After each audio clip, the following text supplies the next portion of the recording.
My people, not be small thing for this nasty matter. Im mama don shocktalize everybody as im mama don arrive when be say smart brother wan come do pass himself again. Na im mama Nancy drag am, no be small something. Dat woman don prove to person wetin dem call mother is superior. The woman don jack smart brother say lie to lie e no go sit down make smart brother dey do his son dis kind thing.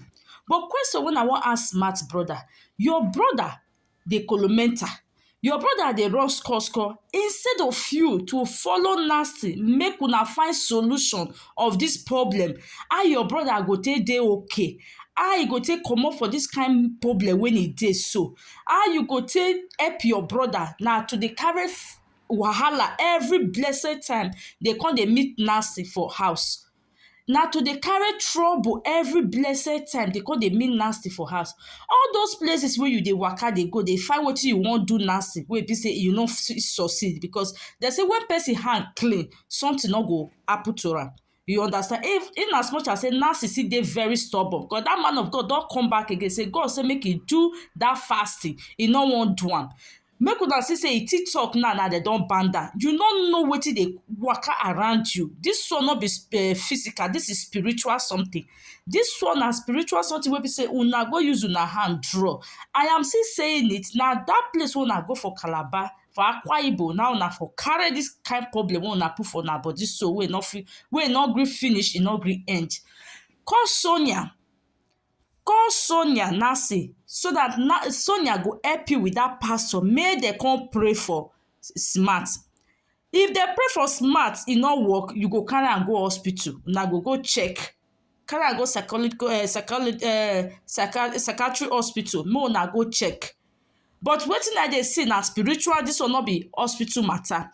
Call Sonia so dat Sonia go help you with the pastor. Beg Sonia well. At least Sonia dey see wetin dey happen, say no be dis one, in short the matter e don pass garri, e don pass garri. Dis matter don tie wrapper.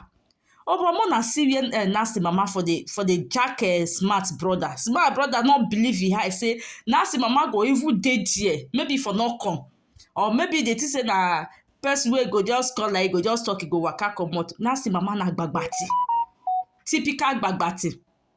And wetin I wan talk, smart mother come, e do wetin e do finish, e waka comot, e leave his son in dat condition. I no know how some mother dey think o, because dis kind of thing na something wey be say una go join hand together begin find solution for dis boy, except say una no love the boy or una hand still dey wetin dey the boy body. Because if not, una go find solution to help your son out of dis situation when e dey so, out of dis mess when e dey so. Because dis one is getting out of hand. And all these fake pastors, the one una dey call, like say dey talk, any man of God that wants to do the work of God will not carry money put for front. If man of God come dey charge you, pay me 1 million, pay me 2 million, no, that man of God is fake. He's not man of God. A real man of God will do the God work so that the God name will be glorified. At the end of the day, now I come give am, cause okay, I want to appreciate you as a man of God where you be. If na motor you buy for am after this deal, or na church, it's okay, let me build church for you. All those kind of things, na part of appreciation to God Almighty. But all this fake man of God there, whether na content na wan use this thing dey create more, na dey make money or Nasty, me I no understand. Call Sonia, make Sonia help you. If you don't have Sonia number, DM am so that it can help you, make you comot for this kind problem wey you dey so. Dis one e no good again. Abi you no dey pity yourself? Every blessed dey trouble, every blessed dey trouble, every blessed dey trouble, every blessed dey trouble. Go carry dis boy go church. Una wan carry am go church, una dey invite men of God, all dis fake and all dis men of God, una no know say na God una dey use am dey disgrace. Una no know. When God do not give you anointing to become a man of God, you force yourself to become a man of God, God will only find one way or the other to open your nyash. And e don dey open many of una nyash now. E don dey open many of una nyash. Una supposed to use una sense. You just come, you ever even pray, you are demanding 500,000, you are demanding 1 million, you are demanding 2 million. Look Sonia pastor. The man prayed. He prayed to God and God answer am. Sonia see, that's why say people dey say na prank, people dey say na fake, people say na comedy. Me I no say am say na prank, but because of prank don too much for Nigeria, people no come know wetin be real, dem no know wetin no be real again. Na be the thing. Until they go back to that compound, that pastor go pray for that woman, and then many people go come believe say this thing no be fake, this thing no be prank, this thing no be content, this thing na reality. Na Sonia face. Guys, make una see Nasty mama wetin e use smart brother eye see wey dem call Ben. E show am shege banza for e eye.